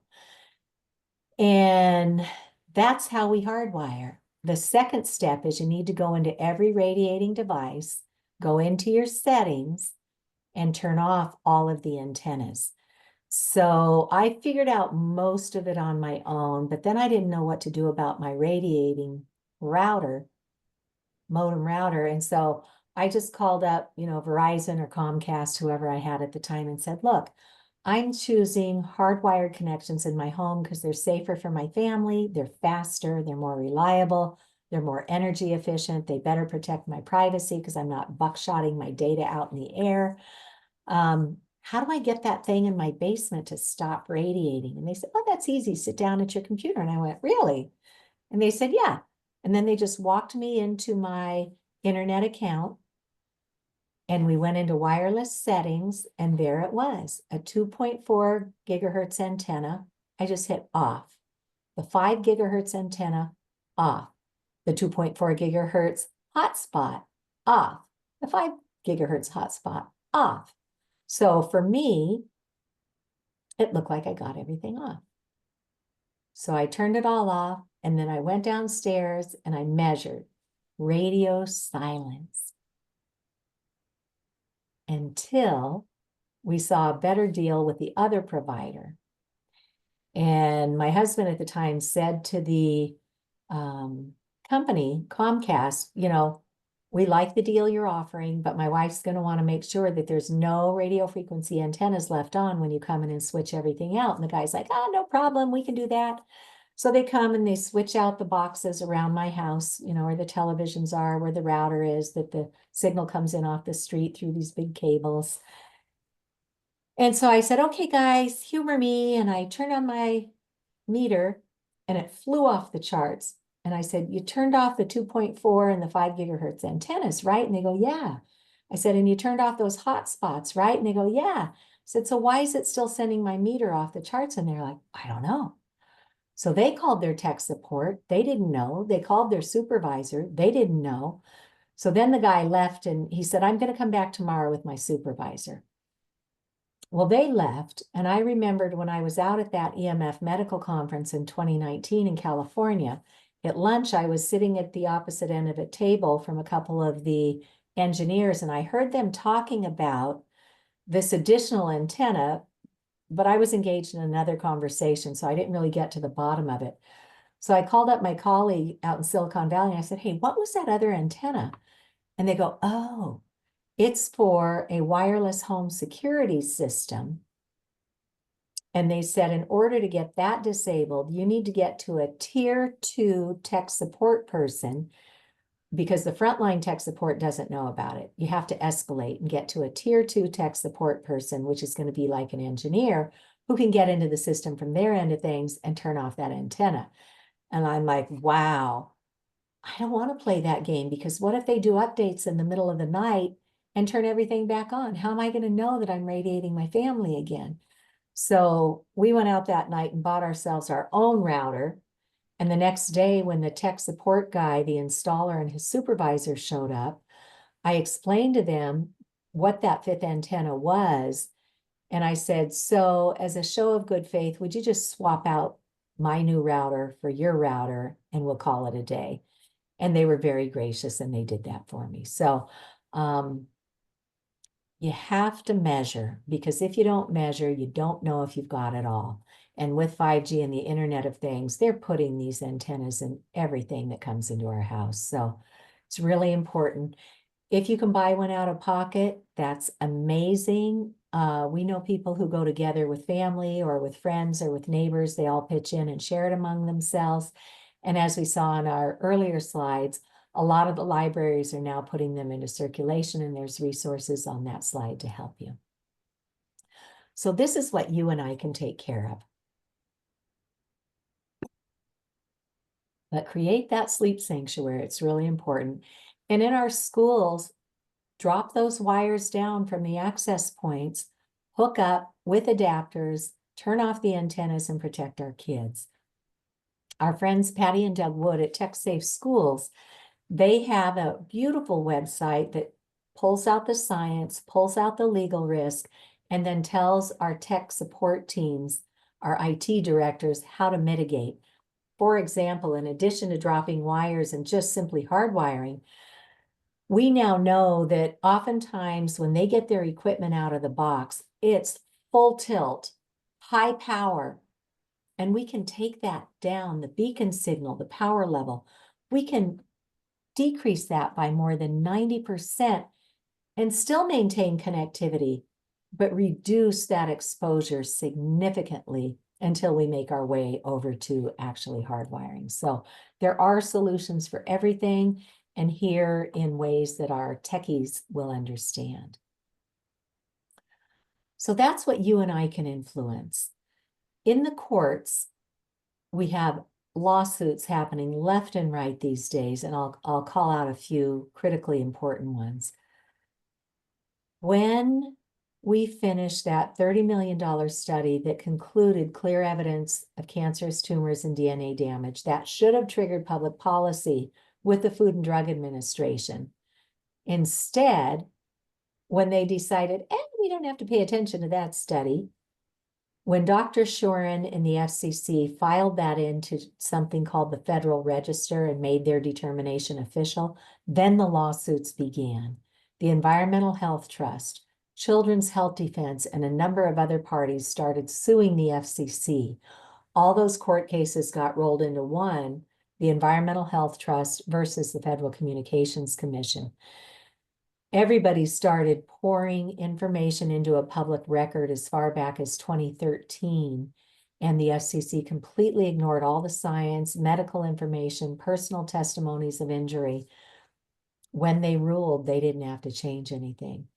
So with great expense, time, and resources, these folks pulled together that public record into 11,000 pages of evidence of harm and presented 27 massive volumes of fact to the DC Circuit Court of Appeals and said, here's the evidence of harm.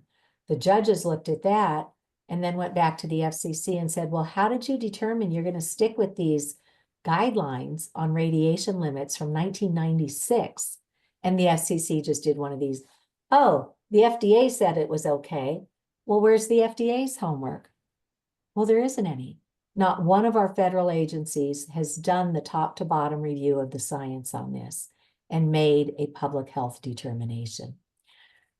So the courts found the FCC guilty, and they said that they were arbitrary and capricious in reaffirming those outdated 1996 public radiation exposure limits. Well, I'm not an attorney, so I had to go look up arbitrary and capricious. And it basically means the FCC made it up. They didn't do their homework. So the courts remanded it back to the FCC. And then I had to go look up, what does remand mean? It means they sent it back and said, look, you need to reconsider the public record and account for not only cancers, but electromagnetic sensitivities, the impact on children, the impact on the elderly. You need to account for what it's doing to the birds and the bees and the trees and everything else in the environment. But they did not give the FCC a deadline, and that ruling came down on Friday the 13th in 2021, I believe it was. And the FCC has done nothing to respond to that court order. So again, no cavalry coming, lots of lawsuits still under consideration, but we can't wait for this to play out in the courts. Here in Massachusetts, we've had a number of groundbreaking initiatives. Our own state level Board of Health Association has legal guidelines on all sorts of topics, and they now have 4 pages on cell towers. Here in Pittsfield, Massachusetts, Verizon put a cell tower up illegally on top of a neighborhood. For the first time in US history, a Board of Health investigated this, documented all of the harm, the doctor's diagnosis of sickness. They determined that these homes were no longer habitable because of that cell tower. Children were vomiting in their beds at night, skin rashes, headaches, anxiety, depression. One man who had nowhere else to go stayed and died of cancer. When they opened him up, he was just riddled with tumors all throughout his body. So there's an ongoing lawsuit there. The Board of Health called Verizon to the table and said, look, you've got 7 days, come to the table and tell us why we shouldn't issue a cease and desist order on that cell tower. Meanwhile, a property owner in Pittsfield on a commercial property said, hey, we've got land.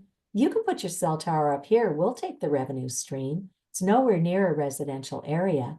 Verizon wouldn't even do that. They didn't come to the table. They went to the court and put an injunction against that Board of Health.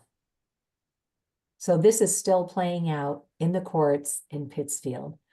And the state level Board of Health put in what's called an amicus brief, a friend of the court document, saying, we believe the citizens, we believe the Board of Health.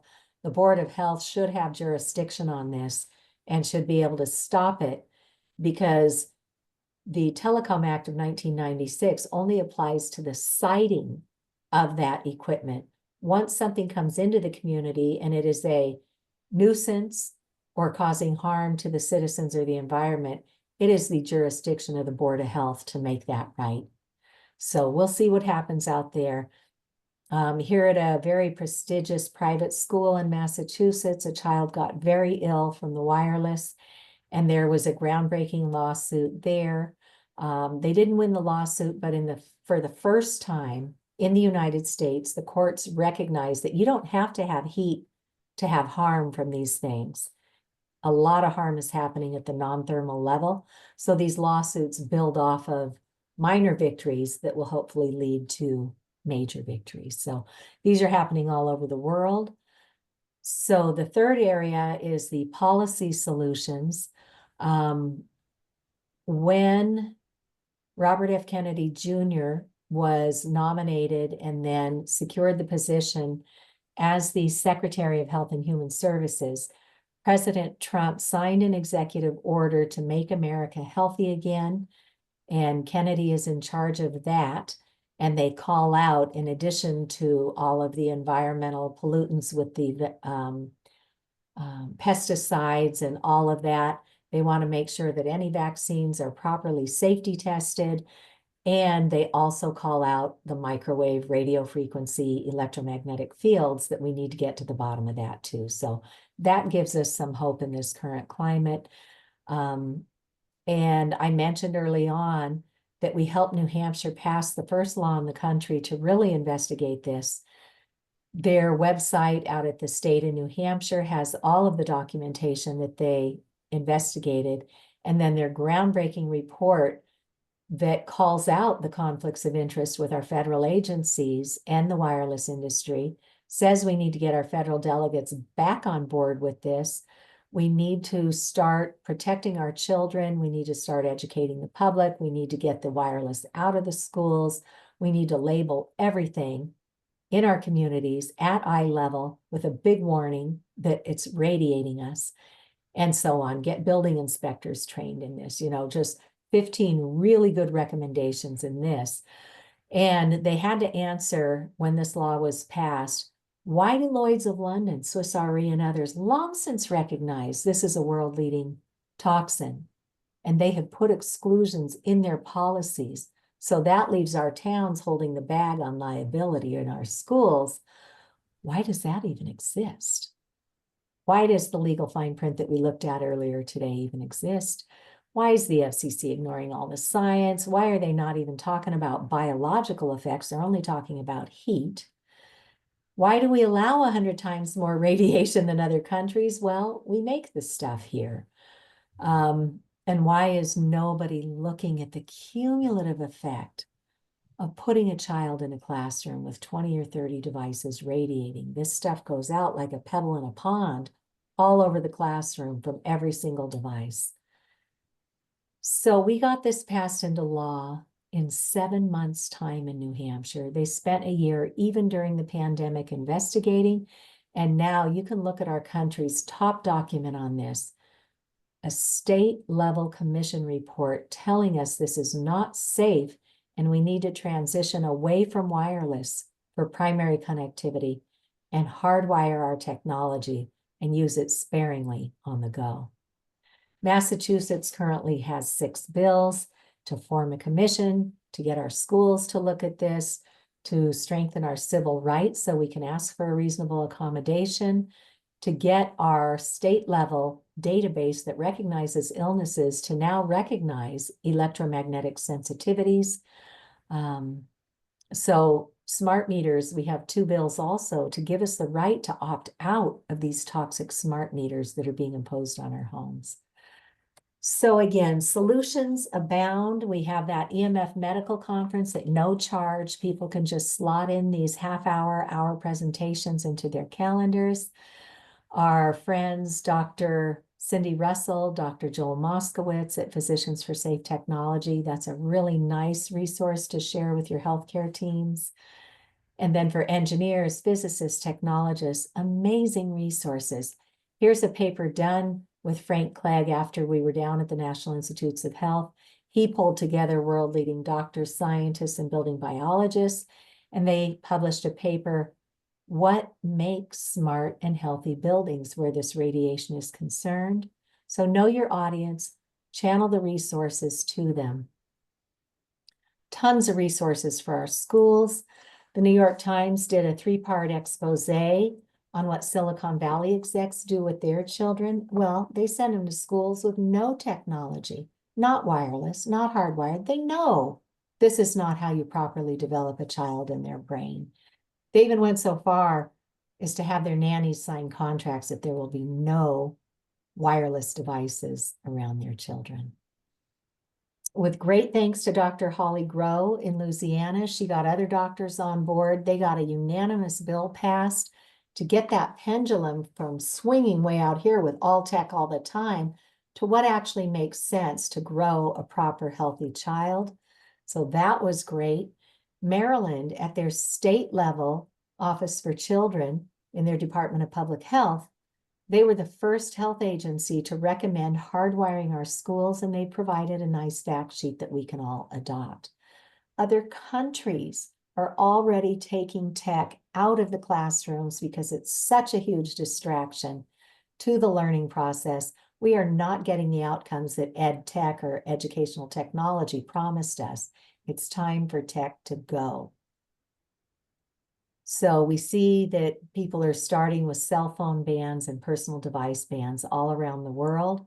The Los Angeles Unified School District is one of the largest in the nations. We worked with advocate Brenda Martinez there, drafted a simple 2-page letter for her that she presented to her school saying, you know, bravo, in February, they were going to do the bell-to-bell cell phone ban.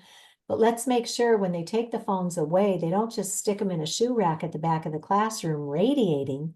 Let's make sure they know how to properly disable all the radiation and store them safely. And then as we get through that, then let's come back and talk about how to mitigate the radiation from the school-issued infrastructure and devices. Anybody is welcome to share that letter with their own schools, but don't go it alone. Get others around you educated first, because one voice is very easily dismissed and swept under the rug. So go to our friends Tech Safe Schools national program, where you'll find the science, the medicine, the legal risks, and how to mitigate in our schools. Get your friends, get grandparents, get other advocates in your town together, form a coalition, and then go to your schools. The Massachusetts Breast Cancer Coalition has already developed K through 12 curriculum to teach prevention on cell phones and Wi-Fi. Dr. Alexia McKnight is a radiologist, veterinarian, and she and I were brought in to do 4 presentations during her children's school's professional development day on health and wellness. And then here's this little course that I developed with Dr. Mikko Ahonen in Finland. And we can literally train your schools, train your municipality, train your workforce in about an hour online.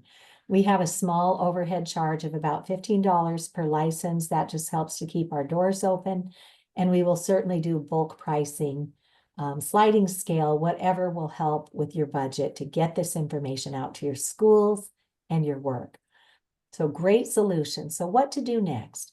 Let's keep learning. I will do my part and continue to train people every month through these webinars, with great thanks to our partners who co-host with us, like Laurie tonight. 2 great films are out. Netflix has The Social Dilemma. These are the guys who invented social media, which then got way out of control. And the guys who invented it are saying, walk away. This is no longer a healthy place to be. So that's a great film to watch. And then for part 2, watch the award-winning film Generation Zapped. A little bit of my work with helping Ashland Public Schools become the first in the nation to even have this little precautionary sign. That is featured in Generation Zapped, but more importantly, the doctors and the scientists and people who have been injured and the solutions. 74 minutes. Sit down with your loved ones. It's largely available on streaming services, including with our libraries, with Canopy and Hoopla. So watch Generation Zapped, form a coalition of people in your town so you have somebody to talk to about this before going to the authorities. And I came up with this EMF points of confusion versus fact sheet. It's a really quick hit of the disinformation that we've been given, and then the actual facts for how this technology is impacting our lives and what the solutions are. Some people print out copies of that and just keep it in their briefcase or their glove box. And when they go to open this conversation with somebody, they have something they can hand to them to lend credibility if somebody wants to go look for more research. So for today, and I apologize, I know this is like drinking water out of a fire hose, as the director of our first medical conference, Dr. Lynn Patrick, used to say. We know it's like drinking water out of a fire hose because it goes right in the face of everything we've been told. When my kids were little and upset about something, I would say, go scream into the couch, get it out of your system, like the birds and the dogs all shake it off when they've been in a stressful situation. Get it out of your body, then come back to the kitchen table and let's figure it out.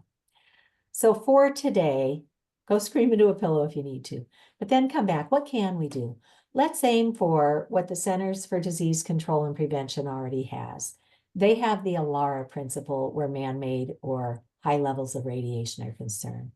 Let's aim for ALARA, which means we want to be as low as reasonably achievable. And they have a 3-point prong that they do here. Spend as little time as you can radiating yourself. Create as much distance from something that's radiating as you can. And if you can't get away from it, you better shield yourself. And don't take shielding lightly. Work with a professional, and we'll give you some resources for that, because there are definitely right and wrong ways to do it. Doing it wrong can leave you vulnerable to more radiation. So start noticing where your screen time habits lie and where your radiation exposures are. And then start with baby steps. Create a sleep sanctuary. And our friends at the Building Biology Institute, these are professionals who are highly trained, credentialed, and qualified to help you assess and mitigate your radiation exposures. They also do mold, air toxicity, VOCs, formaldehyde, all that stuff. But there are those who have also gotten their certification in electromagnetic radiation specialties, and they have a free fact sheet on how to create a sleep sanctuary. And then make your way to plugging in simply with Ethernet cables and adapters right at the back of your router. And then don't just sit there with your devices radiating all the time. As a rule, keep them in airplane mode when you can, but make sure you've turned off the Wi-Fi and the Bluetooth, because if it says on or not connected, that means something is still radiating and it's still blasting radiation to catch your signal from a cell tower or router. So make sure that those two are off and that airplane mode is on. Okay, so maybe you'll be inspired to try a tech Sabbath. And I'd like to thank our colleague, Marianne Tierney. She's a registered psych nurse of many years, and she's also gotten trained to become an electromagnetic radiation specialist through the Building Biology Institute. She heads up Safe Tech North Carolina, and she and I actually did some role playing together for the EMF Medical Conference. So you can go watch that at the EMF Medical Conference. But she recommends this tech Sabbath. Engage your loved ones. Let them know why you're choosing to unplug. Let them be part of it. Brainstorm together what you want to do. Maybe you guys want to go out for a hike or play games or do craft projects or go to the library and take out some fun stuff. Figure out what food you're going to have so you don't have to be, using your phone for DoorDash or looking up recipes on your phone. Do all that planning in advance. And then prepare to unplug. Get a box. Get a metal can that you're going to stick all your stuff in. And then confirm with everybody what the plan is. Let people close to you know so they don't panic if they can't get to you, in an instant. And then write down emergency contacts if you need them. Print out any directions that you might need if you're going somewhere you're not familiar with. Get the menus from the restaurant so you can order. And then get all your stuff together to do fun things. All right. Get your food done. And I love this quote from the CEO of a big company called I Buy Direct. He does the tech Sabbath, and he said, there is nothing, with the exception of a life and death situation, that would cause me to compromise that time. As far as business and my income are concerned, they can wait. Don't be apologetic, right? Be unapologetic rather than, I want to do this. Don't be aspirational. Do it. Unplug and see what benefits you reap. Okay, so here's a list of practical resources.